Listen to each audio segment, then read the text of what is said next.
Le gang, j'espère que vous allez bien. Bienvenue dans cette nouvelle vidéo. Dans cette nouvelle vidéo, je vais vous partager une astuce que vous allez devoir mettre en place et qui va vous permettre d'être beaucoup plus à l'aise, d'être beaucoup plus fluide, plus rapide, plus puissant et beaucoup plus efficace en boxe anglaise. Sans plus attendre, on rentre dans le vif du sujet et c'est la base d'un boxeur. Il y a beaucoup de bases en boxe anglaise, mais c'est vraiment la base des bases des bases après que vous ayez la base. Je ne sais pas si je me fais comprendre, mais du coup, ça va être le shadow boxing.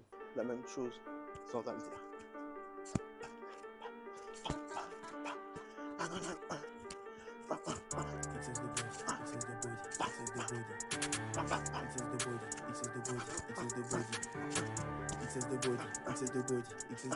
Une fois que vous avez les fondamentaux, qui sont les différents coups qu'on peut porter en boxe anglaise, le direct, le crochet, l'hypercute, les déplacements et autres. D'ailleurs, pour celles qui sont intéressés, j'ai une formation dans la barre de description. Tout ce que vous avez à faire, c'est vous inscrire et vous recevez immédiatement les vidéos pour vous apprendre les bases en boxe anglaise. Okay? Une fois que vous avez les bases, les fondamentaux, il va falloir mettre en pratique. Et pour mettre en pratique, rien de mieux que le shadow boxing. Pour effectuer du shadow boxing, soit vous avez un miroir comme ici, soit vous utilisez votre téléphone, soit vous mettez devant le reflet d'une vitre pour pouvoir avoir un retour et jauger un peu où sont les erreurs, quelles sont-elles, effectuer des corrections et puis pour pouvoir vous améliorer tout simplement.